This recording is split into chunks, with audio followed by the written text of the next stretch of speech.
오늘 우리에게 주시는 하나님의 말씀은 마태복음 21장 18절부터 22절입니다. 제가 봉독하겠습니다. 이른 아침에 성으로 들어오실 때에 시장하신지라 길가에서 한 무화과 나무를 보시고 그리로 가사 잎사귀 밖에 아무것도 찾지 못하시고 나무에게 이르시되 이제부터 영원토록 내가 열매를 맺지 못하리라 하시니 무화과 나무가 곧 마른지라. 제자들이 보고 이상히 여겨 이르되 무화과 나무가 어찌하여 곧 말랐나이까. 예수께서 대답하여 이르시되 내가 진실로 너희에게 이르노니 만일 너희가 믿음이 있고 의심하지 아니하면 이 무화과 나무에게 된 이런 일만 할 뿐 아니라 이 산더러 들려 바다에 던져지라 하여도 될 것이요 너희가 기도할 때에 무엇이든지 믿고 구하는 것은 다 받으리라 하시니라. 아멘. 오늘 말씀은 마태복음 21장 18절부터 22절입니다. 열매 맺는 기도자라는 제목으로 우리가 함께 말씀을 나누겠습니다. 열매 맺는 기도자입니다. 예수님께서 예루살렘에 입성을 하신 다음 날 아침에 예수님께서 성전을 향해서 가셨습니다. 그리고 성전 앞에서 한 무화과 나무를 보셨어요. 그리고 그 무화과 나무가 열매가 없는 것을 보시고 그 무화과 나무를 저주하십니다. 그리고 난 다음에 다시 성전에 이제 길을 가셔서 성전에 들어가셔서 성전을 청소하는 일을 하셔요. 성전을 다 청소한 다음에 예수님께서 이제 다시 나오셔서 그 무화과 나무 앞을 지나가는 거예요. 그때 제자들이 그 무화과 나무가 죽은 것을 보고 예수님께 물어봐요. 그랬더니 예수님께서 대답하신 겁니다. 기도와 믿음에 대해서 말씀을 하세요. 이게 이제 그 마가복음에 나오는 순서들입니다. 근데 마태복음은 이 무화과 나무의 사건을 성전 사건의 전후로 정리를 하지 않고 성전 사건과 별개로 그 뒤에 일어난 일로 정리를 했어요. 마태복음은 시간적인 순서에 따라 성경이 쓰이지 않았기 때문에 이제 주제와 그리고 하나님의 뜻을 전달하는 집중하기 때문에 이렇게 이제 정리를 합니다. 어쨌든 사건 자체는 이렇게 일어났어요. 샌드위치 구조입니다. 샌드위치 구조. 같은 말씀 사이에 다른 사건이 껴있는 거예요. 그래서 앞뒤에 나온 사건을 가운데 껴있는 사건을 통해서 설명을 하려고 하는 것입니다. 이게 이제 히브리 문학 구조 중에 하나인데요. 왜 이런 일이 일어났을까? 이런 질문을 우리가 좀 할 필요가 있겠어요. 무화과 나무라는 것은 이스라엘을 상징하는 몇 가지 중에 한 가지예요. 이스라엘을 상징하는 몇 가지 중에 한 가지예요. 이스라엘 나라를 상징하는 게 어떤 게 있을까요? 나무로 치면은 포도나무. 그렇죠? 예수님께서 제자들에게 나는 포도나무에 너희는 가지니 이런 포도나무. 또 이 나오는 무화과 나무. 또 올리브나무 같은 것도 이렇게 상징이 될 수가 있죠. 이런 것들을 통해서 하나님께서 이스라엘을 보이는 거예요. 이스라엘을 나타내는 거예요. 예수님께서 예루살렘에 딱 입성을 하셔서 들어가실 때 예수님의 사역은 이 상징들로 가득 차 있어요. 예수님의 행동하는 상징들이 나타나고 있어요. 가장 먼저는 어떤 것이었죠? 예수님께서 나귀를 타고 예루살렘에 들어가시는 거예요. 이건 구약 성경의 예언의 성취이면서 동시에 굉장한 상징들이 다 담겨져 있는 거죠. 상징들이 담겨져 있어요. 나귀를 타고 들어간다. 이거는 예수님께서 그 당시 사람들에게 다 보이시고 알려주는 거예요. 나귀 타고 들어간다 그러면 나귀에 어떤 특징이 있고 어떤 뜻이 있고 우리가 이렇게 생각하기 쉬운데 유대인들에게 있어서 나귀를 탄다는 얘기는 메시아의 상징이에요. 평화의 왕의 상징이고요. 다 아는 내용의 상징을 예수님께서 보이신 거예요. 그리고 예수님께서는 성전에 들어가셔서 성전 청소를 하십니다. 성전은 무슨 상징이죠? 하나님 나라의 상징이죠. 하나님의 나라의 모습을 상징하는 그 모습 그대로입니다. 그리고 무화과 나무예요. 이 무화과 나무는 이스라엘을 이야기하는 거예요. 우리가 이제 상징을 가지고 비유를 가지고 설명을 하면 헷갈릴 수가 있고 오해할 수가 있는 부분이 있는데 그건 뭐냐면 알레고리적인 해석이라는 거예요. 들어보셨죠? 알레고리적인 해석이에요. 풍유적 해석이라고 부르는데 뭐냐면은 성경에서 진짜 말하고자 하는 것이 무엇인지는 이해하지 않고 생각하지 않고 그거를 그냥 비유로만 해석을 해내는 거예요. 비유로만 해석을 해내는 거예요. 성경에서 예수님께서 비유하신 것은요, 분명한 목적과 분명한 뜻이 담겨져 있거든요. 그리고 그걸 듣는 사람들은, 그 비유를 듣는 사람들은 당연히 알아들어야 되는 것이고 당연히 들어야 되는 거거든요. 비밀이라고 하지만 아는 사람들은 다 아는 것이기 때문에 비밀이에요. 모르는 사람은 모르는 거기 때문에 비밀이고요. 예수님께서 이런 상징과 비유를 통해서 말씀을 하시고 상징과 비유를 통해서 행동을 보이시는데 이거를 엉뚱한 데 갖다 붙이면 안 돼요. 목적과 뜻과 의미를 그대로 연결을 해서 이해를 해야 되죠. 그래서 나귀를 타신 것은 그대로 성경의 성취예요. 구약 예언의 성취로서 발견이 돼야지 나귀를 또 어떤 이상한 이유를 갖다 붙여갖고 해석을 하면 안 돼요. 예전에 이 성경 해석을 잘 못하시는 어떤 분들께서는 이런 식으로도 했다고 그래요. 성경에 나오는 어떤 히브리어 단어 하나를 딱 가지고 이 히브리어 단어는 3가지 뜻이 있다는 거예요. 1번 뜻, 2번 뜻, 3번 뜻이 있어요. 그러니까 그 성경 본문을 어떻게 해석하냐면 이 단어의 1번 뜻이 이 성경의 의미다. 이 단어의 2번 뜻이 이 부분의 의미다. 이 단어의 3번 뜻이 이 부분의 의미다. 이렇게 해석을 했다는 거예요. 그런 설교를 들어보신 적이 있어요? 이거는요, 해석학을 전혀 모르는 거예요. 성경을 전혀 엉뚱하게 해석하는 게 이 자체가 풍요적인 해석이 되는 거예요. 성경은 우리가 쉽게 이해를 해야 돼요. 편지예요. 편지예요. 어떤 편지입니까? 택하신 자에게 주신 편지고 택하신 자가 들어야 되고 배워야 되고 알아야 되고 구원받아야 되는 편지예요. 지금 우리가 성경을 읽으면 어려운 단어와 어려운 문장들이 나오게 되고 이것을 해석하는데 어렵지만 왜 어렵습니까? 오래된 용어와 오래된 표현을 쓰기 때문에 어려운 것이지 내용 자체가 어렵지 않아요. 바울이 성도들에게 편지를 썼을 때 이 성도들은요, 바울의 편지만 그냥 듣고 읽기만 해도 무슨 뜻인지 다 알아요. 그렇게 쓰여진 거예요. 그렇게 쓰여진 거예요. 똑똑한 사람부터 가장 무식한 사람까지 어떤 사람이든지 듣게 되면요, 이해할 수 있고 받아들일 수 있고 알 수 있고 구원받을 수 있는 말씀이어야 돼요. 그런데 그게 이제 시간이 오래되니까 이게 고대어가 돼버리고 번역을 하다 보니까 번역체가 이제 뭐 성경은 거룩한 책이니까 거룩한 채로 번역을 하다 보니까 어려운 단어를 쓰고 이러다 보니까 우리에게 전달되어 온 이 성경이 어려운 문장들이 많은 거죠. 저는 이제 어린아이들한테, 우리 아이들한테는 성경을 읽어줄 때 쉬운 성경을 써요. 쉬운 성경이 해석상에 이제 그 성경 사본학적으로 봤을 때 원본과 비교해서 조금 거리가 먼 해석들을 하는 부분들도 분명히 있지만 쉬운 성경을 읽으면 애들이 읽으면서 그냥 무슨 말인지 무슨 뜻인지 이해할 수 있으니까요. 근데 개역개정판 성경은 쉽게 얘기하면 100년 전 언어로 번역이 된 거를 어려운 단어 안 쓰는 단어만 지금 단어로 바꿔놓은 수준이니까 어린아이들이 읽을 때 쉽지가 않죠. 어렵죠.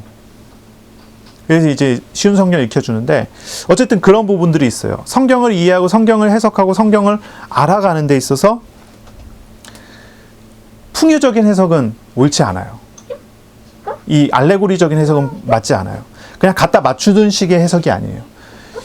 하나님의 말씀이 선포됐을 때 그 말씀을 증거하시고 그 말씀을 듣는 사람들이 어떻게 듣게 되는지 그것이 성경을 바르게 해석하는 방법이에요. 그래서 원칙이 있어요. 뭐냐면 어떤 단어를 해석할 때는 그 단어의 사전적인 의미를 가지고 1, 2, 3번 이렇게 이해를 하는 게 아니라 그 단어의 앞에 문맥, 뒤에 문맥을 다 총괄해갖고 이해를 해서 그 단어가 어떤 의미를 가지고 있는지를 찾는 거예요. 그리고 그 의미밖에 없어요. 그 부분을 해석할 때는 그 의미로만 해석을 하는 것이 해석학적으로 바른 해석 방법이고 올바른 해석 방법이죠. 그래서 이런 부분을 이해해야 돼요. 예수님께서 행동으로 우리에게 사역을 나타내셨는데 그 사역을 나타내셨던 부분들이 상징이고 비유적인 부분들이 가득 차 있어요. 그런 부분들이 분명히 있어요. 그렇죠? 예수님께서 나귀를 타고 입성을 하시고 종려나무 가지를 흔들면서 예수님을 환영을 하고 이제 모든 부분들이 어떤 상징들로 이루어져 있어요. 그러나 그 상징들은 당연히 과거로부터 전달되어 오고 이어져 오는 하나님의 말씀과 예언의 성취로서의 말씀이에요. 이것을 바르게 이해하는 게 중요한 거죠. 오늘도 마찬가지예요. 열매 없는 무화과나무 이게 뭐냐? 이거는 상징이에요. 상징. 열매 없는 무화과나무는 상징이에요. 비유예요. 이 무화과 나무 자체는 뭘 말하냐면 이스라엘을 말하는 거예요. 이스라엘을 상징하는 거예요. 이스라엘의 모습이 이 무화과 나무로 나타나는 것입니다. 그러니까요, 어떤 사람은 얘기하기를, 제가 이제 주석들을 이렇게 찾아보는데, 제가 주석을 이제 설교 준비를 하려면요, 원어도 찾아보고 해석본도 찾아보고, 그러니까 우리나라 말 해석본 여러 개를 찾아보고, 이제 여기서도 정리가 안 되면 이제 영어 해석본이라 이런 것도 찾아보고, 그 다음에 주석을 넘어가서 주석에 대해서 이거를 어떻게 해석했는지를 이제 찾아보는, 이런 식으로 제가 이제 설교 준비를 조금 하는데, 어떤 사람은 이런 표현을 쓰는 거죠. 예수님께서 배가 고프신데 무화과 나무에 무화과가 열려 있지 않아서 예수님께서 충동적으로 무화과 나무를 저주하셨다. 이렇게 해석을 하는 사람이 있어요. 이 사람은 상징과 비유 속의 말씀의 성취, 그러니까 구약 성경과 이어지는 성취, 그리고 상징으로 나타나지는 어떤 그런 부분에 대한 이해가 없는 거죠. 어떤 사람은 또 이 부분을 해석하면서 어떤 식으로 해석하냐면 이렇게 해석을 하는 거예요. 예수님께서 배가 고프신데 열매를 주지 못하는 무화과 나무가 결국 예수님께, 하나님께 바른 열매 맺지 못하는 이스라엘을 저주하는 것으로 연결이 됐다. 이렇게 얘기를 해요. 그런데 그렇게 해석하기보다는요, 정상적이고 올바른 해석이라고 한다면 이렇게 해석하는 게 맞아요. 예수님께서는 이스라엘을 설명하기 위한 한 예시로 무화과 나무를 선택하신 거예요. 그러니까 순서가 다르죠. 순서가 달라요. 예수님께서 이스라엘이 어떤 존재다라는 것을 이야기하기 위해서 무화과 나무를 선택하셨어요. 그리고 그 무화과 나무는 열매 맺지 않는 무화과 나무예요. 마가복음에 보니까요, 신기한 단어가 있어요. 뭐라고 하냐면 열매를 맺을 철이 되지 않았다 이래요. 열매를 맺을 철이 되지 않았는데 예수님께서 그 무화과 나무에서 열매를 찾으셨다는 거예요. 그래서 무화과 나무에 열매가 없었다. 이렇게 표현이 돼요. 근데 마태복음에는 그런 표현이 없죠. 그럼 이거를 또 어떻게 해석을 할까요? 제가 찾아보니까요, 무화과 나무는 열매 맺는 철이 아니래도 열매가 있어야 돼요. 이제 탁쉬라고 하는 건데, 뭐냐면 무화과 나무의 정상적인 열매가 맺히기 전에 탁쉬라고 하는 미숙한 푸른색의 무화과가 있어야 돼요. 그리고 이 탁쉬라고 하는 이 맛없는 푸른색의 무화과는 정상적인 무화과가 열릴 때쯤 돼갖고 다 떨어져 버려요. 그런 게 있어요. 그러니까 예수님께서 찾으신 건 이 탁쉬예요. 이 탁쉬라고 하는 이 미숙한 무화과는 아주 맛이 좋지 않기 때문에 가난한 사람들의 식사예요. 가난한 사람들의 식사예요. 아마 그 무화과는요, 정상적인 무화과는 열리는 나무였던 것 같아요. 정상적인 열매를 맺는 무화과. 그러나 탁쉬를 맺지 않는 무화과. 그 탁쉬라는 열매를 맺지 않는 무화과 나무. 가난한 사람들의 식사가 되고 어려운 사람들의 식사가 되는, 물론 좋지 않은 열매지만, 질이 나쁜 열매지만 그런 것이 있어야 되는데 그런 것을 다 없애버린, 그런 것을 맺지 않는 그런 무화과. 어떤 면에서는요, 이스라엘을 그대로 상징하는 거죠. 이스라엘을 그대로 상징하는 거예요. 이스라엘에서는 가난한 사람, 어려운 사람, 과부와 장애인과 이런 사람들은 완전히 외면을 당하죠. 부정한 사람들은 쫓아냄을 당해야 되고. 그리고 이 샌드위치 구조 안에 있는 성전 사건을 보세요. 예수님께서는 이방인의 뜰에 가셨지만 이방인의 뜰에서 구원 얻을 이방인들은 보이지 않고 장사하는 사람들만 가득 차 있는 상태예요. 예수님께서 이 사람들을 다 쫓아내시고 성전을 청소하시고 난 다음에 돼서야 비로소 그 안에서 이 탁쉬를 찾아 먹어야 하는 사람들, 맹인과 다리 저는 사람들이 예수님께 나와요. 그리고 예수님께서는 그 자리에서 맹인들과 다리 저는 사람들을 고쳐주시죠. 하나님의 나라여야 하는 이스라엘, 그렇죠? 하나님의 백성이어야 되고 하나님께 예배하는 사람들이어야 되는 이스라엘이 변질이 됐고, 그것이 무화과 나무로 상징으로 우리에게 가르쳐지는 거죠. 이 무화과 나무는요, 예수님께서 자세히 보셨어요. 그 자세히 보신 것을 옆에 있는 제자들도 같이 자세히 본 거죠. 그리고 거기서 발견하는 것은 잎사귀는 무성하지만 아무런 열매를 갖지 않은 무화과 나무다는 거예요. 겉보기에는 괜찮아 보이고 겉보기에는 화려해 보여요. 사실 헤롯 성전이 굉장히 화려했거든요. 굉장히 화려했어요. 헤롯 대왕이 이스라엘 사람들을 뭐라 그러죠? 이스라엘 사람들의 인기를 얻기 위해서, 이스라엘 사람들의 지지를 얻기 위해서, 이제 이두메 족속이잖아요. 에돔 족속이란 말이에요. 그러니까 이스라엘 민족의 왕이 될 수가 없어요. 근데 이 사람이 왕이 됐단 말이에요. 정치적인 이유로. 그리고 이스라엘 사람들을 꼬셔내갖고 자기들의 지지를 얻기 위해서 헤롯 선전을 지었어요. 아주 화려하게 졌어요. 멋있게 졌어요. 끝내주게 진 거죠. 그런데 겉은 화려하지만 그 속은 하나님께 나갈 수 없고 하나님을 만날 수 없는 현장이에요. 잎사귀는 무성하지만 그런 현장이에요. 그것을 이제 무화과 나무를 통해서 보여주는 거죠. 이 무화과 나무 자체가 이스라엘의 상징입니다. 열매 맺지 못하는 이 무화과 나무는요, 이스라엘 민족 자체가 열매 없는 나라라는 것을 보여주는 거예요. 자, 그럼 열매가 무엇일까요? 열매가 무엇일까요? 이런 질문을 해야 되겠죠. 어떤 것이 참된 열매가 될까요? 가난하고 어려운 사람들이 먹어야 할 만한 그런 열매, 그리고 좋은 열매까지. 탁시가 맺히지 않은 무화과 나무를 보고 정상적인 열매도 이제 맺지 못할 것이다 라고 예수님 말씀하셨고, 그리고 그 무화과 나무는 죽어버렸어요. 시들어 버렸다죠. 이 열매는 도대체 무엇일까요? 열매는 사실 이제 나무가 심어진 목적이죠. 나무의 생명 활동의 결과물이에요. 예수님께서 열매를 찾으신 것은 이스라엘이라는 나무가 심어진 목적의 결과를 찾는 것과 같아요. 이스라엘이라는 나무가, 이스라엘 나라가 세워졌는데 이 나라를 세우신 목적을 성취해야 돼요. 근데 그 목적에 따른 결과물이 없어요.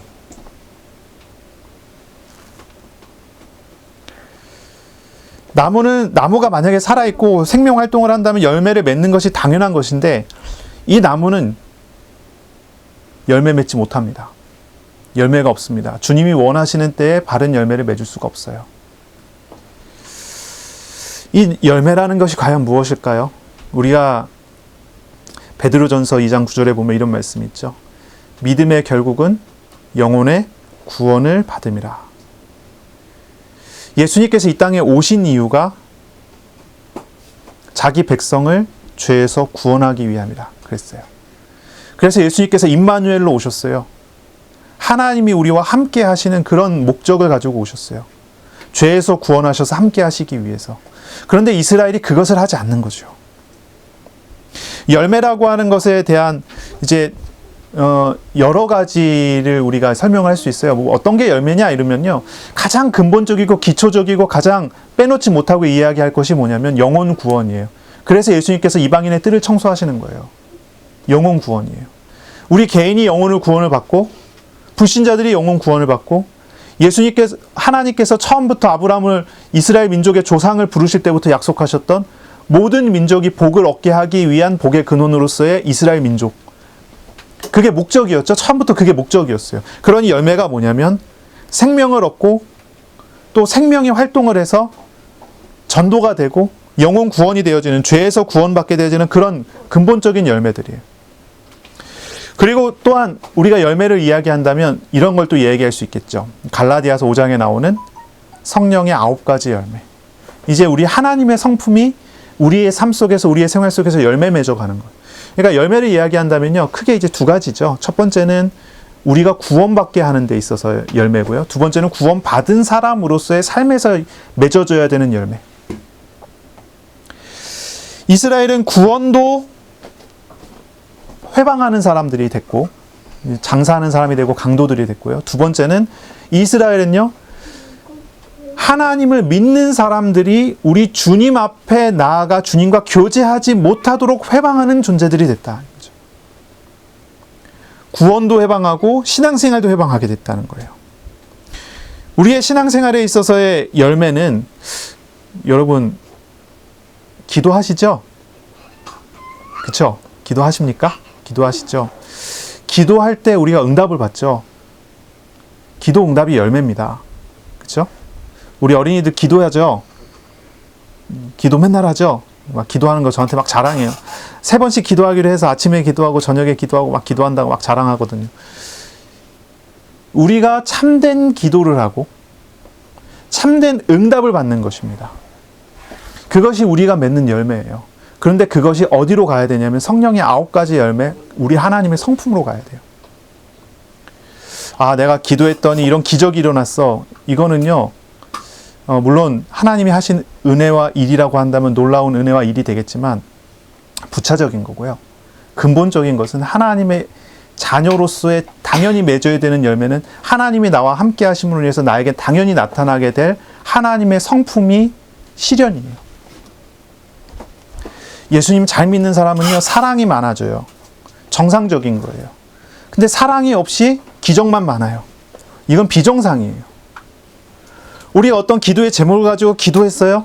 응답을 받아요. 이것도 정상이죠. 근데 그 응답 안에 하나님의 사랑이 없고 하나님의 성품이 담기지 않고 하나님의 인격이 담기지 않았다. 이건 비정상이에요. 사람들은 어떤 뭐라 그럴까요? 기도의 공식을 따라 응답받는 어떤 기적들을 찾아갔는데 그것이 비정상일 가능성이 많아요. 참 열매가 아니고요. 이스라엘이 사실 그랬어요. 이스라엘의 모습들이 그랬어요. 이스라엘이 하나님께 기도 안 했나요? 기도 많이 했거든요.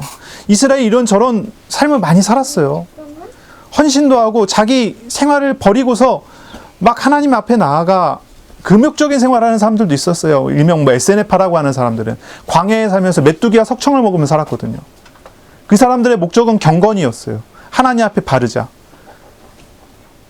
이런 사람들이 있었어요. 하지만 우리 예수님께서는 그 사람들도 포함한 모든 이스라엘을 두고 말씀하시기를 열매 없는 무화과 나무다. 참된 열매가 없어요. 하나님과 함께하는 사람에게는 하나님이 함께 하시는 증거와 응답들이 있어야 돼요. 결과들이 나타나야 돼요. 근데 그게 없는 거예요. 나무는요, 열매를 보고서 판단하게 돼 있어요. 나무는 열매를 보고 판단하게 돼 있어요. 그 열매를 보면요, 이 나무가 좋은 나무인지 나쁜 나무인지 알 수가 있어요.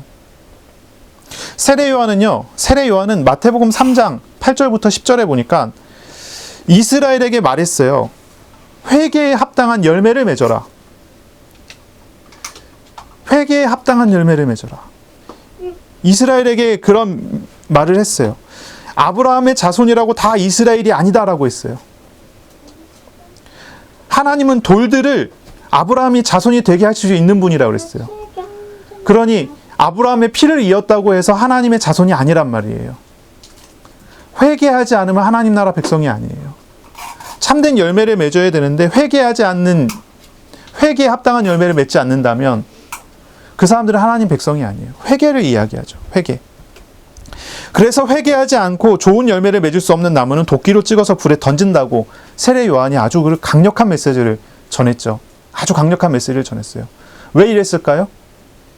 이스라엘이 유대인들이요, 세례 요한이 보기에 나쁜 열매만 계속 맺어가는 거예요. 죄와 우상의 결과만 계속 가져가는 거예요. 죄와 죄에 이어져가는 죄의 연속일 뿐이지 하나님 앞에 전혀 회개하지 않아요. 그러면서도 스스로를 뭐라고 부르냐면 나는 아브라함의 자손이니까 하나님의 백성이고 이스라엘이라는 거예요. 그러니 이 세례 요한은 이야기하기에 당신들 이스라엘 아니다 하는 거예요. 나쁜 열매 계속 맺는데 어떻게 이스라엘이냐는 거죠. 근데 그 메시지를 예수님께서 그대로 이어받아갖고 똑같은 말씀을 전하세요. 세례 요한이 앞서서 준비를 했고 예수님께서 진실로 선포를 하셨어요. 산상수훈에서 말씀하셨어요. 마태복음 7장 17절부터 21절이에요. 동일한 말씀이에요. 좋은 나무가 나쁜 열매를 맺을 수 없고 못된 나무가 아름다운 열매를 맺을 수 없다고 그래요. 아름다운 열매를 맺지 않은 나무마다 찍혀서 불에 던져진다 그랬어요. 그러므로 그들의 열매로 그들을 알리라. 열매가 그 사람들을 가르쳐주고 열매가 그 사람들이 어떤 사람들인지 보여줘요. 이스라엘은 회개하지 않았기 때문에 나쁜 열매를 계속 맺어가는 거예요.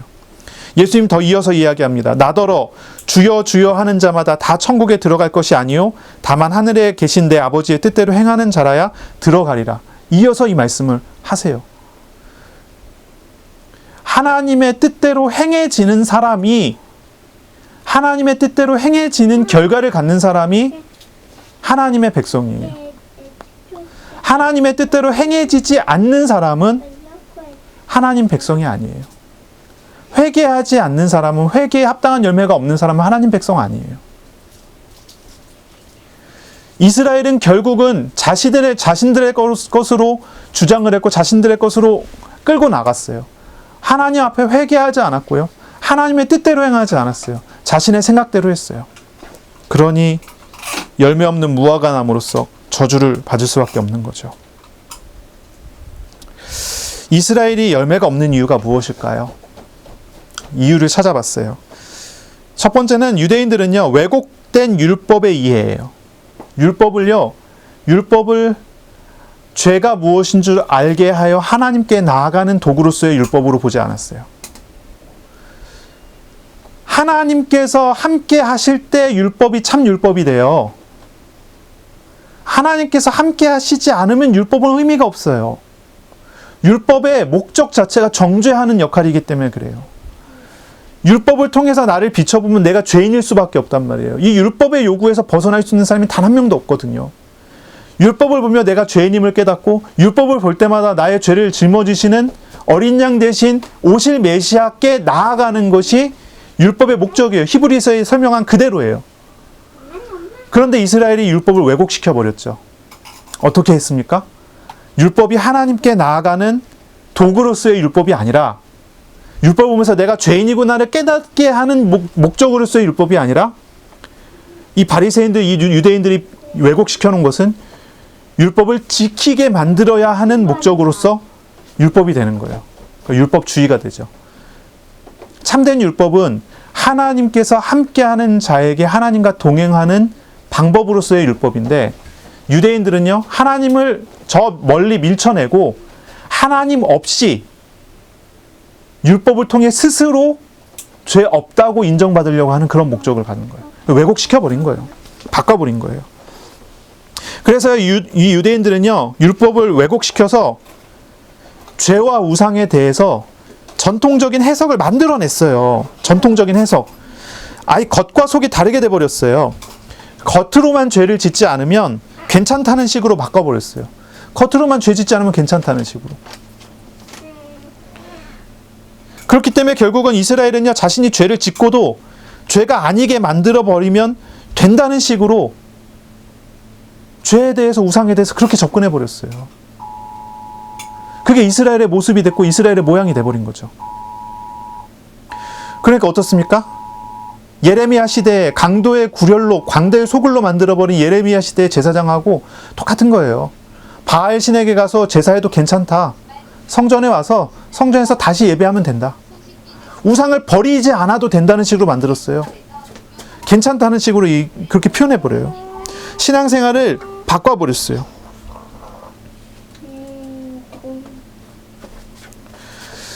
요즘에도 그런 사람들이 있지 않아요? 신앙생활 하는데 이렇게 하면 된다, 저렇게 하면 된다, 또 어떤 공식을 갖고 하나님을 만나려 하지 않아요. 죄를 짓고도요, 그게 죄가 아닌 것처럼 만들어버리고요, 회개하면 된다는 식으로 만들어버려요. 죄를 지면 회개하면 되나요? 죄를 지면 회개하면 될까요? 우리 하나님께서 선지자들에게 여러 번 선지자를 통해서 말씀하신 게 있어요. 뭐냐면은 사람들의 제사를 받을 만하지 않다는 거예요. 하나님께서 원하시는 것은 황소가 아니라 하나님께 나아가는 중심이고 찬양이에요. 그런데 사람들은요, 하나님 앞에 나아가는 중심과 찬양을 버려버리고 황소만 드리면 된다는 식으로 바뀌어요. 죄를 짓고요, 그게 죄가 아닌 것처럼 만들어버리면 된다는 거죠. 그런 식으로 자꾸 이상하게 만들어갖고 몰아가는 거예요. 그걸 이상하게 만들어서 끌고 가는 거예요. 아우, 죄를 졌으면 하나님 앞에 나와서 회개하면 되지, 이렇게 얘기하는 거예요. 회개하면 됩니까? 회개하면 되나요? 우리 주님께서는 말씀하셨어요. 황소를 들여서 하나님께 예배하는 것은, 양을 죽여서 하나님께 예배하는 것은 죄를 씻어버리는 게 아니라 양을 죽이는 살인 죄를 더하는 것이다. 하나님 앞에 나아가 제사를 지내요. 제물을 가지고 나가요. 양이 죽어요. 그럼 양이 죽을 때 내 죄가 양과 함께 죽는 거예요. 내가 죄인으로서 양과 함께 죽는 거예요. 그게 참된 제사예요. 그런데 이렇게 왜곡시켜 놓은 사람들은 어떻게 생각하죠? 내가 죄에 대하여 양과 함께 이 죄의 끔찍한 결과를 보면서, 양이 죽는 걸 보면서 회개해야 되는데, 이 위선자들은 어떻게 하냐면 겉과 속이 다른 거예요. 내가 살기 위해서 양아 너는 죽어야 되겠다. 양을 죽이는 일을 해요. 오늘날 마찬가지예요. 하나님 앞에 나와서 회개하면 된다고 얘기를 해요. 그런데요, 그 마음의 중심에는 하나님께 나아가는 중심이 없어요. 하나님을 만나고자 하는 그런 마음이 없어요. 어떻습니까? 예수님께서 내 죄를 다 해결하셨으니 예수님의 이름으로 기도하면 되지. 뭐예요? 나는 예수님과 함께 십자가에 죽어야 되는데 예수님을 십자가에 죽이는, 예수님을 죽이는 자가 되는 거예요. 왜냐하면 내 죄를 해결하기 위해서. 그 사람은 구원받고 회복이 되는 사람이 되는 것입니까? 아니면은 예수님을 죽이는 죄를 더하는 사람이 되는 겁니까? 그래, 우리가 잘 생각해야 돼요. 아, 죄를 졌으면 회개하면 되지. 이거는요, 이런 생각 자체가요, 이런 마음 자체가요, 죄를 더하는 모습이란 말이에요. 또한 보세요. 예수님께서 성전 청소를 하세요. 이 성전 청소 사건이 이스라엘의 영적인 상태를 진단하게 만들어주죠. 이스라엘은 하나님을 믿는 믿음이 없어요. 기도하지 않아요. 성전은 장사하는 사람들이 장악했고 제사장들은 강도질을 하고 있어요. 성전은 하나님께 만민이 기도하는 집인데 강도의 소굴이 되어버렸어요. 죄를 회개하게 하고 하나님을 만나는 그런 성전이 돼야 되는데 제사장들은 자기의 길을 잃어버렸고 죄를 더하게 만드는 강도가 되어버렸어요. 성전이 우상과 마귀의 터전이 되어버렸어요. 이스라엘은요, 죄가 아니라고 덮어버리고요, 우상 숭배도 죄가 아닌 것으로 만들어버려요. 그리고 성전은 죄를 회개하고 하나님 만나는 장소가 아니라 종교 장사하는 장소가 되어버려요. 오늘날 교회도 그런 경우가 있다면 정말로 이거는 심각하게 생각을 해봐야 돼요. 이스라엘은 이제 죄와 우상에서 사람들을 구원하시는 그리스도를 만날 필요도 없다고 하고 메시아를 영접할 이유가 없어져 버린 거예요. 이스라엘은 이제 더 이상 메시아를 영접하지 않아요. 하나님께서 성전에 오시는데 예수님을 영접하지 않고 제사장과 서기관들이 예수님 죽일 모의를 하고요. 이스라엘의 지도층들은 자기의 기득권을 위해서 예수님을 고발하고 죽이려 하고 이스라엘의 대다수 무리들은 죄에서의 구원에는 관심이 없고 참된 열매는 관심이 없고 하나님과 동행하는 삶에는 전혀 관심이 없고 하나님의 나라에는 관심이 없어요. 예수님을 통해서 얻을 수 있는 정치적인 이득과 경제적인 이득, 이것만 보려고 하는 거예요. 이것만 관심을 갖는 거예요. 우리 예수님이 오셔서 예수님의 사역은요, 3년간 이루어졌던 공생의 사역은요, 한번 가만히 보세요. 어떻습니까? 이들을 징계하시기 위한 사역입니까? 사실 제가 가만히 보면서 느낀 게 하나님께서는 참 인내가 많으시다 생각해요. 사랑이 많으시다. 우리 예수님께서는요, 이들에게 반복적으로 설교하세요. 설교하시고 또 설교하시고 또 설교하시고 죄에 대해서 지적하시고 또 지적하시고 돌아오라는 말씀을 계속하세요. 주님 앞에 나오라고 반복적인 기회를 주세요. 여러 기회를 주세요. 예수님께서는 설교를 통해서 계속 가르치셨어요. 여러 표적을 통해서 부정할 수 없는 증거들을 주셨어요. 죄에 대한 심판, 하나님의 나라에 대해서 분명하게 설교로 가르치시고 기적으로, 표적으로 가르치셨어요. 충분한 기회를 예수님께서 반복해서 주신 거예요. 그럼에도 불구하고 이스라엘은 회개하지 않았습니다. 예수님을 죽이는 죄를 더하려고 해요. 결국은 어떻습니까? 구원 얻을 하나님이 주신 기회와 시간표가 다 지나가 버렸습니다. 3년이 지나가 버렸습니다. 이제 예수님이 십자가를 눈앞에 두고 마지막 주간에 예수님께서는 그 이스라엘에 대한 분명한 선포와 선언이 이루어지는 겁니다. 열매 맺지 못하는 이스라엘은, 열매 맺지 못하는 무화과 나무는 영원히 열매 맺지 못하게 될 것이다 라고 말씀하시죠. 우리가 이 부분에 대해서 심각하고 그리고 바르게 우리가 고민하고 생각해야 돼요. 바르게 생각하고 고민해야 돼요. 나는 과연 참된 열매 속에 있는가? 질문을 해보세요. 나는 참된 열매 속에 있습니까? 나를 구원하신 구원이 내 속에서 나를 정말로 구원해 나가고 있습니까? 이 성화되어 가고 있냐는 말이죠. 우리 영혼이 구원을 받고 우리의 삶과 우리의 생활이 구원을 받아가야 되잖아요. 우리 주님 함께하는 사람들이니까요. 이 세상에서 천국을 누려가는 우리의 삶이 천국으로서 구원받아 가야 되잖아요. 그런 응답과 열매들이 있으십니까? 아니면 열매 맺지 못하는 무화과 나무의 길을 가고 계십니까? 세례 요한은 외쳤어요. 회개에 합당한 열매를 맺어라. 우리 예수님 말씀하셨어요. 거룩하여지고 깨끗하여져야 된다고 말씀하세요. 어떠십니까? 여러분, 우리 안에, 저와 여러분 안에 있는 우상과 저와 여러분 안에 있는 죄성에 대한 우리가 심각한 고민과 기도와 우리 안에서 일어나는 그 부분에 대한 싸움이 없다면 그 삶 자체가 열매 맺지 못하는 무화과 나무의 길을 간다고 생각을 하셔야 돼요.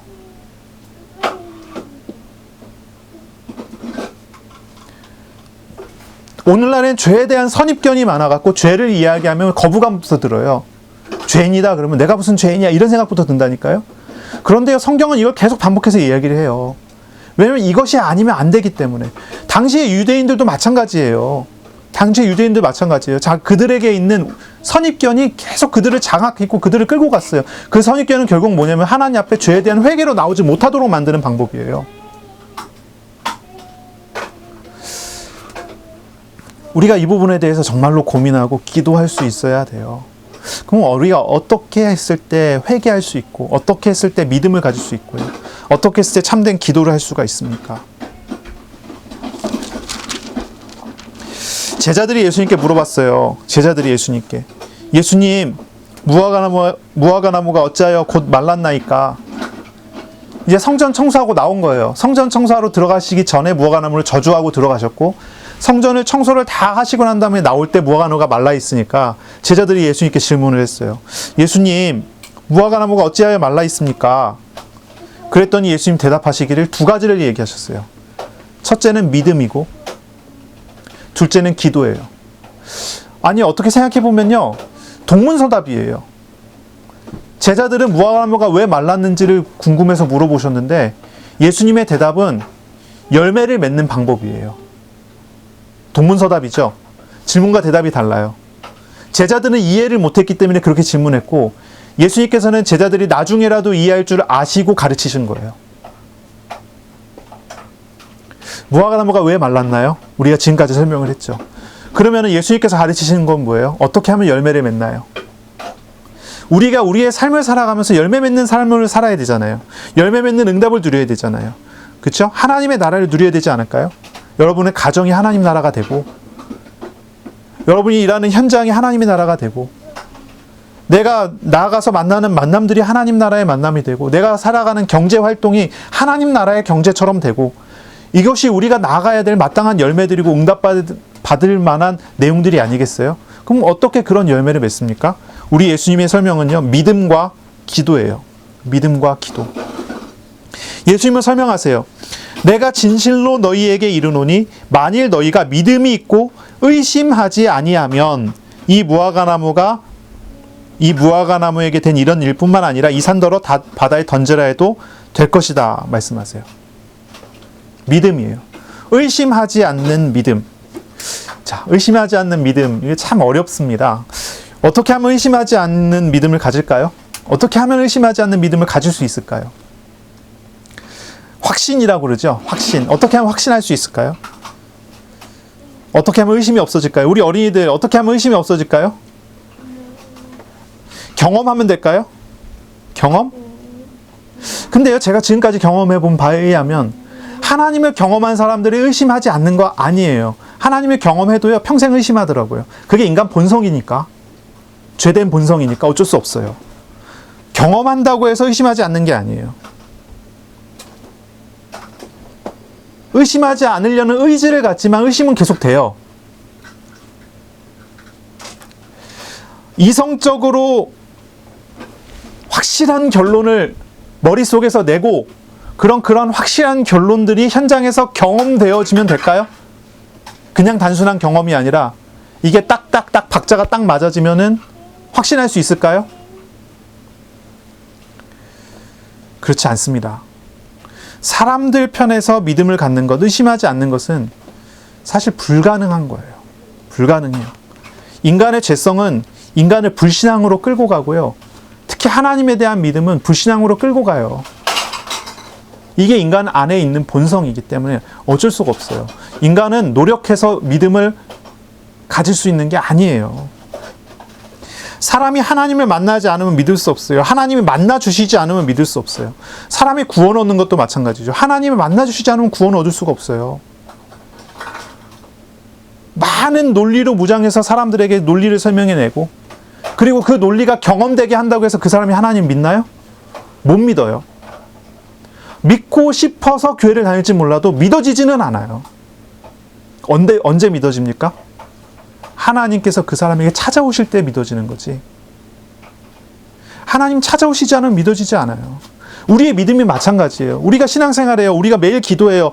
우리가 어떤 사건을 가지고 기도해요. 어떤 문제를 가지고 기도해요. 어떤 사람을 놓고서 기도해요. 그런데 그 기도를 통해서 우리가 하나님께서 하실 일들이 믿어지나요? 어떤 사람은 기도하면 할수록 더 불안해져갖고 더 많이 기도한대요. 아침부터 저녁까지 매일 새벽 기도부터 시작해서 금식 기도까지, 철야 기도까지 매일 기도해요. 너무 열심히 기도해서 물어봤어요. 와, 믿음이 좋으신 것 같다고. 근데 이 사람 대답은 달라요. 불안해서 기도한대요. 안 믿어지니까 그렇게 기도한대요. 우리가 기도 많이 한다고 될까요? 하나님께서 내 마음에 하나님의 뜻을 가르쳐 주시지 않으면 우리가 평안할 수 없고 우리가 의심하지 않을 수가 없어요. 사람에게 있는 것은 불신앙이고 사람에게 있는 것은 죄성이기 때문에 어쩔 수가 없어요. 하나님이 우리에게 은혜 주시지 않으면 안 돼요. 사람은 육신의 눈만 밝고 영적인 눈은 어두워요. 하나님이 주신 하나님의 형상은 죄로 인해서 거의 찌그러졌기 때문에 자기 역할을 못해요. 사람은 결국은 할 수가 없는 겁니다. 믿음과 관련해서, 영적인 것과 관련해서 사람은 아무 능력이 없는 거예요. 그런데 능력 많으신 우리 주님이 오셔서 우리에게 은혜 주시기 때문에 우리가 믿어지게 되고, 은혜 주시기 때문에 우리가 확신하게 되고, 은혜 주시기 때문에 그 과정과 길을 가게 되는 거예요. 이것을 우리가 배워가야 돼요. 이것을 우리가 알아가야 돼요. 성경은 믿음에 대해서 가르쳐요. 로마서 10장 17절에 보면 믿음은 들음에서 나며 들음은 그리스도의 말씀으로 말미암았느니라 그랬어요. 믿음은요, 들음에서 나요. 다시 말해서 뭐냐면 우리 안에서 일어날 수가 없는 거예요.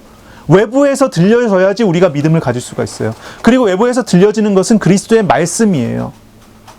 인격적이신 하나님께서 나에게 오셔서 인격적이신 하나님이 나를 만나주시며 말씀하실 때 내가 믿음을 갖게 돼요. 그래서 믿음은요, 그 원인이 우리 안에 있는 게 아니라 외부에 있는 거예요. 하나님이 나에게 선물로 주실 때 내가 믿음을 갖게 돼요. 그러니 이런 기도를 한번 보세요. 하나님, 내가 믿음이 없습니다. 나에게 믿음을 주십시오. 이런 기도가 바른 기도예요. 하나님으로부터 받아 나가야 되는 거예요. 에베소서 2장 8절 9절에 보면 이런 말씀이 있죠. 너희는 그 은혜에 의하여 믿음으로 말미암아 구원을 받았으니 이것은 너희에게서 난 것이 아니요 하나님의 선물이라. 행위에서 난 것이 아니니 이는 누구든지 자랑하지 못하게 함이라. 어떻게 구원을 받아요? 믿음으로 구원을 받아요. 그런데 그 믿음을 어떻게 받아요? 은혜로 받아요. 은혜예요. 하나님의 선물이에요. 내 안에서 일어난 게 아니에요. 내 행위로 인한 게 아니에요. 누구든지 자랑할 수가 없어요. 왜냐하면 내 것이 아니기 때문에. 믿음 자체가 하나님이 주신 거예요. 하나님이 주신 은혜로 나타나는 거예요. 믿음은요, 어떤 노력으로도 가질 수가 없어요. 믿음 자체는요, 하나님의 은혜의 선물입니다. 그렇기 때문에 우리가 믿음을 가지도록 노력해서 믿음을 가질 수 있는 게 아니에요. 노력한다고 되는 게 아니에요. 믿음은요, 하나님의 말씀을 통해서 외부에서 하나님으로부터 나에게 주어져서 내가 얻게 되는 것입니다.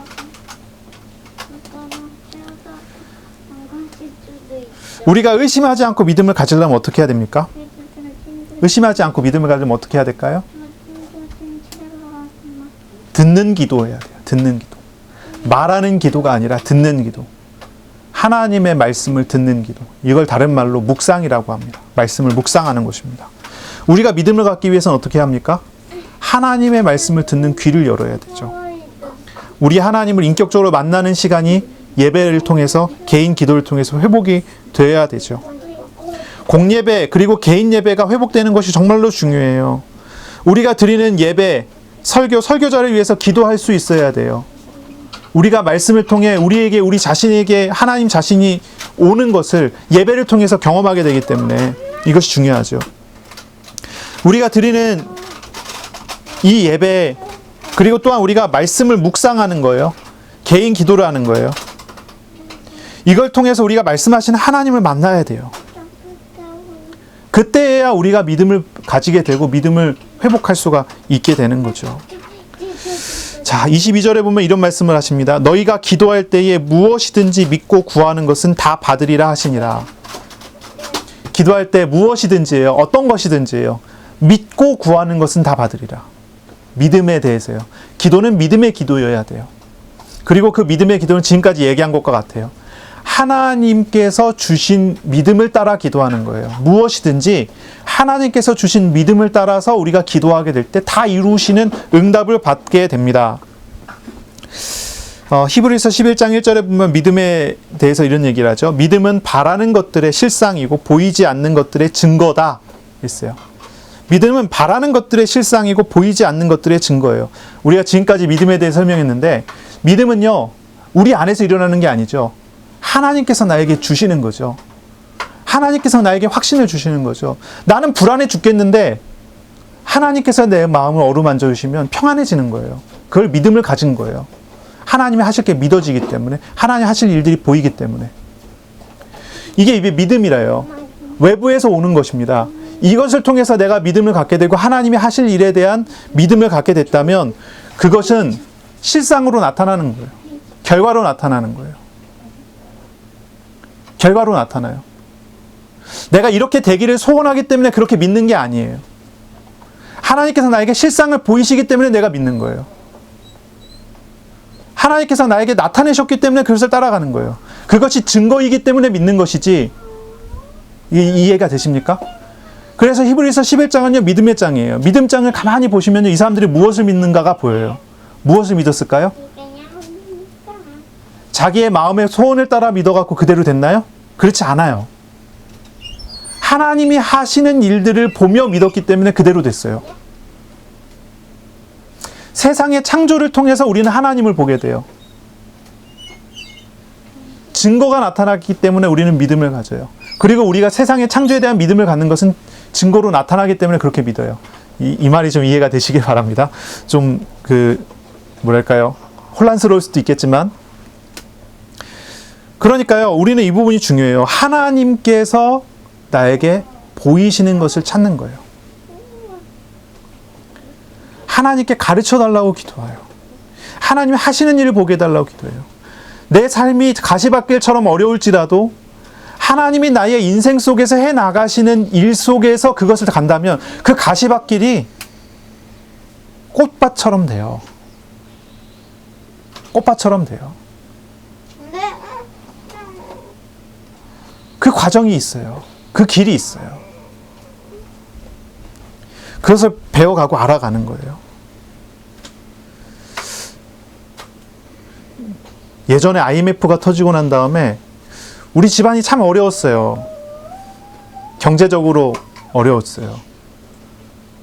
그 상황에서 또 저희 어머니는 또 아파갖고 수술하러 들어가고 막 이런 일들도 있었어요. 경제적으로 어렵고 이 수술하러 들어가시고 어렵고 막 이런저런 상황 속에서 답답한 상황이 진행이 돼요.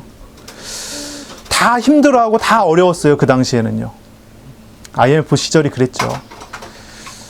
그런데 이상하게요. 평안해요. 평안했어요. 저는 평안했어요.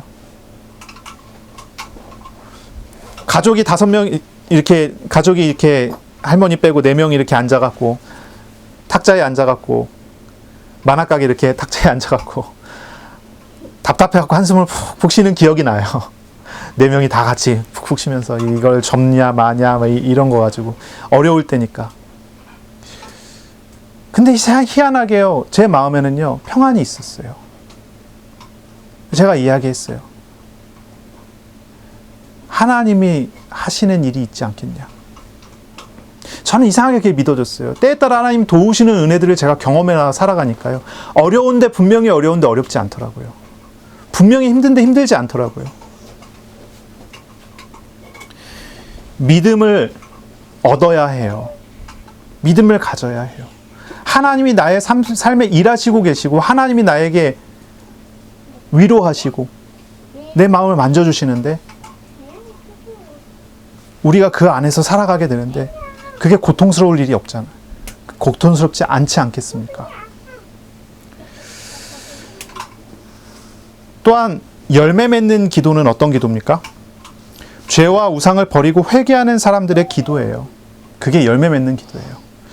그래서 요한복음 12장 24절 25절에 보면 이런 말씀이 있어요. 내가 진실로 진실로 너희에게 이르노니 한 알의 밀이 땅에 떨어져 죽지 아니하면 한 알 그대로 있고 죽으면 많은 열매를 맺느니라. 자기의 생명을 사랑하는 자는 잃어버릴 것이고 이 세상에서 자기의 생명을 미워하는 자는 영생하도록 보존하리라. 열매 맺는 것은요. 내 생각을 내려놓고 하나님의 생각으로 채우는 거예요. 믿음을 갖는 거예요. 회개하는 거예요. 죄와 우상과 자기 자신을 내려놓고 하나님께 나아가는 사람, 그리스도로 옷 입는 사람에게 주시는 응답이 열매예요. 회개하는 자예요. 그런데 어떻게 열매를 맺습니까? 한 알이 밀이 땅에 떨어져서 죽으면요. 어떻게 열매를 맺나요? 30배, 60배, 100배예요. 100배, 60배, 30배예요. 그리고 100배예요. 이 성경의 이제 공간복음서를 따라서 얘기를 하는 거예요. 한 알의 밀이 죽으면 많은 열매를 맺어요. 요한복음 그냥 많은 열매인데 100배의 열매 이러면 뭐가 떠오르십니까? 천국의 축복이죠. 30배, 60배, 100배, 100배, 60배, 30배 이야기하는 것도 마찬가지예요. 천국의 축복이에요. 내가 살아가지 않고 하나님이 다스리시는 은혜 안에서 살아가는 사람, 나 자신을 부인하고 부정하고 죄와 우상을 버리고 주님을 의지하며 살아가는 사람은 천국의 열매를 맺어가는 사람이 되는 거예요. 그러니 다른 데서 오는 게 아니라 회개에서, 주님 앞에 나가는 회개에서 나오는 열매죠. 정말로 응답받는 기도는요, 뛰어난 지성이 필요한 게 아니에요. 놀라운 통찰력이 필요한 게 아니에요. 창의력이 필요한 게 아니에요. 우리 어린아이들이 자라나는데, 우리 어린아이들이 자라나면서 반드시 배워야 되는 능력이 있다면, 우리 아이들이 자라나면서 배워야 되는 능력이 있다면 그 능력이 뭘까요? 뛰어난 지능을 배워야 될까요? 뛰어난 지능이 오면 좋겠지만 뛰어난 지능이 아니에요. 어떤 세상을 바라보는 통찰력을 배워야 될까요? 그것도 아니에요. 창의력도 아니에요. 우리 어린아이들은요, 자라나면서 한 가지 능력을 정말로 갖춰야 돼요. 그게 뭐냐면 주님께 붙어있는 거예요. 주님께 붙어있는 신앙을 가져야 돼요. 붙어있기만 하면 돼요. 주님에서 떨어지지 않는 거예요. 이걸 배워야 돼요. 이게 정말로 중요해요. 응답받는 신앙은요, 주님께 붙어있는 신앙이에요. 요한복음 15장에 보면 1절부터 8절까지예요. 예수님 말씀하셨어요. 나는 참 포도나무요, 내 아버지는 농부라. 물은 내게 붙어있어 열매를 맺지 않는 가지는 아버지께서 그것을 제거해 버리시고 열매 맺는 가지는 더 열매를 맺게 하여 그것을 깨끗하게 하시느니라. 붙어있으면 돼요. 너희는 내가 일러준 말로 이미 깨끗하였으니 내 안에 거하라. 나도 너희 안에 거하리라. 가지가 포도나무에 붙어있지 않으면 스스로 열매를 맺을 수 없음 같이 너희도 내 안에 있지 않으면 그러하리라. 나는 포도나무여 너희는 가지라. 그가 내 안에 내가 그 안에 거하면 사람이 열매를 많이 맺나니 나를 떠나서는 너희가 아무것도 할 수 없음이라. 주님께 붙어있기만 하면 돼요. 그러면요, 우리 하나님께서요, 우리에게 여러 가지 일들을 허락하셔서 시험이나 갈등이나 문제나 어떤 응답이나 여러 가지 방법과 여러 가지를 통해서요, 열매를 맺을 수 있는 가지로서 우리를 깨끗하게 만들어 주신대요. 붙어있기만 하면요. 이것이 중요하지 않겠어요? 사람이 내 안에 거하지 않으면 가지처럼 밖에 버려져 마르나니 사람들이 그것을 모아다가 불에 던져 사르느니라. 너희가 내 안에 거하고 내 말이 너희 안에 거하면 무엇이든지 원하는 대로 구하라. 그리하면 이루리라. 너희가 열매를 많이 맺으면 내 아버지께서 영광을 받으실 것이요 너희는 내 제자가 되리라. 제자의 조건은 예수님께 붙어 있는 거예요. 붙어 있기만 하면 돼요. 우리 주님께서 우리를 깨끗하게 하여 열매 많이 맺어 가도록 하실 거래요. 근데 붙어 있지 않으면요, 예수님께 떨어지면요, 말라버리고 열매 맺을 수 없게 되고 불에 던져져 버려요. 우리에게 오신 하나님께서 우리를 구원하셨어요. 그러니 우리 주님께서 나를 붙잡으셨기 때문에 우리가 주님으로부터 떨어져 나갈 일은 없겠죠. 붙어 있으니까요. 내가 우리 주님을 붙잡는 힘보다 우리 주님이 나를 붙잡는 힘이 훨씬 강하지 않겠습니까? 그리고 우리 주님께서는 나를 영원히 떠나지 않겠다고 하셨으니 당연히 나를 붙드시고 영원히 가시지 않겠어요? 어떤 사람이 이런 예를 들어요. 손을 이렇게 잡고 이렇게 잡는 게 아니에요. 이렇게 잡는데요. 한 사람이 꽉 잡고 있으면요, 놓을 수가 없는 손이에요. 이런 식으로 이제 누가 표현을 해요. 뭐 일리가 있어요. 내가 주님의 손을 놓을 수 있어요. 그러나 주님께서는 날 놓지 않아요. 우리 주님께서 나를 붙드셨어요. 그리고 나를 이끌어 가세요. 놓지 않으신대요. 나를 붙드신 하나님께서 결국 하나님 나라에 이르기까지 우리를 이끌어 가세요. 이걸 견인이라고 하죠. 성도의 견인이라고 하는 교리, 중요한 교리죠. 예수 그리스도를 정말로 참되게 영접하여 믿은 하나님의 사람이 됐다면 하나님께서 그 사람을 인도하실 거예요. 그럼 우리가 할 일은 무엇일까요? 붙어 있으면 돼요. 우리 어린아이들은 그걸 배워야 돼요. 뭐 뛰어난 지성과 통찰력과 어떤 능력을 배우는 게 아니에요. 그것은 하나님과 붙어 있어 인도받아 나가다 보면 하나님 우리를 위해 준비하시고 예비하신 응답 속에서 경험하게 돼요. 우리가 정말로 배워야 되고 우리 어린아이가 배워야 되고 우리가 지금 얻어가야 되는 것은 다른 게 아니에요. 우리 주님께 붙어 있기만 하면 되는 그런 은혜. 하나님과 동행하는 삶이에요. 하나님과 동행하는 그런 생활이에요. 이게 중요하지 않겠어요? 이게 정말로 중요하지 않겠어요? 예전에 보니까 그래요. 제가 신학교 다니면서 많이 들었던 말 중에 하나가 이런 말이에요. 목사가 돼서 목회를 하는데 돈이 없어도 목회를 할 수 있고 사람이 없어도 목회를 할 수 있고 뭐가 없어도 다 목회를 할 수 있는데 건강을 잃으면 목회를 할 수가 없다. 그래서 건강을 챙겨라. 누가 그렇게 말씀하셨대요. 어떤 우리나라에 있는 큰 어른 목사님이 쓰러지셔갖고 사역을 그만두고 해외로 나가시면서 하신 말씀이래요. 그래갖고 아주 이게 유명해갖고 교수님들도 한 번씩 말하고 그러더라고요. 근데 그 말을 제가 들었는데 이게 아리송한 거예요. 이게 믿음의 말인지 불신앙의 말인지 잘 모르겠는 거예요. 어떻습니까? 이게 믿음의 말처럼 보이십니까? 불신앙의 말처럼 보이십니까? 요즘에 그런 말 하시는 분이 많지 않아요. 아주 옛날 얘기죠. 20년 전에 들었던 얘기인데. 그 당시 그 말을 듣고 있던 그 당시 저는 몸이 건강이 안 좋았거든요. 근데 그게 믿음의 말인지 아닌지 모르겠어요. 그러니 어떤 목사님은 저한테 이제 권유를 하는 거예요. 하나님 앞에 정말로 하나님 앞에 기도해봐라. 생명 걸고 한번 기도해봐라. 금식하면서 기도해봐라. 건강을 달라고 기도해봐라. 저보고 그렇게 얘기를 하는 거예요. 하나님께 정말로 건강을 달라고 기도해서 응답을 받아야 되지 않겠냐고요. 근데 저는 그 말을 듣는데 믿음의 말처럼 느껴지지가 않는 거예요. 사실 저는요, 건강을 달라고 기도한 적이 없어요. 왜냐하면 건강에 대해서는 하나님이 확실히 믿어졌거든요. 하나님이 저에게 믿음을 주셨어요.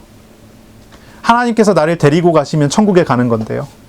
그리고 하나님 나에게 필요하셔서 나에게 병을 주셨으면 하나님 필요하시면 병을 다시 가져가시겠죠. 병에 대해서 전혀 갈등이 없고 불신앙이 전혀 없었어요. 병이 있어도 상관없는 거예요, 저는. 하나님 필요하시면 고치고 그렇지 않으면 내버려 두시고 이유가 있어서 놔두셨겠지. 그렇게 믿어지니까요. 근데 그런 말을 들었단 말이에요, 제가. 건강이 없으면 하나님 일 못한다고. 저는 건강이 없어도 하나님 일 하고 있었는데. 하여튼 옛날 얘기예요. 사실 그게 저는 맞더라고요. 제가 돈이 없으니까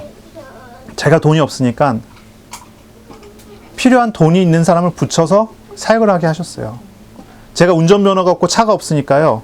이동할 거리는 굉장히 먼데 운전면허가 없고 차가 없으니까요. 운전할 수 있는 차를 가진 사람을 붙여갖고 사역을 다니게 하더라고요. 그거를 1년 넘게 1년 6개월 이상을 그렇게 사역을 뛰게 하시더라고요. 제가 능력이 없으니까 능력 많은 사람을 옆에 붙여서 하나님 사역을 하시더라고요. 성경을 가만히 보니까 모세를 보니까 그래요. 하나님께서 모세를 부르셨을 때 모세가 얘기해요. 하나님, 저가 말을 못합니다. 그랬더니 하나님 어떻게 하세요? 말 잘하는 아론을 붙여줄 테니까 가라. 가만히 보니까요, 제가 말 한마디 한마디 하는 것이, 주변에 말 한마디 한마디 하는 것들이 믿음의 말들이 아니더라니까요. 제가 그게 어느 날 딱 발견이 되는 거예요. 이게 믿음의 말들이 아닌 거예요. 아니, 이런 핑계 저런 핑계 그런 핑계 한참 가지고 왔는데 믿음이 아닌 거예요. 결국은 하나님이 하시길 원하셔서 준비해서 이끌어 가시는데 나는 못하겠습니다 이러고 있는 거예요.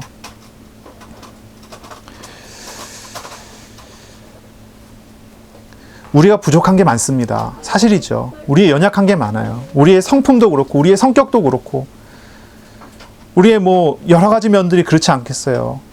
우리의 상황이 그렇고 우리가 해결할 수 없는 문제와 상황과 일들이 계속 진행이 되고 연결이 되고 나타나요.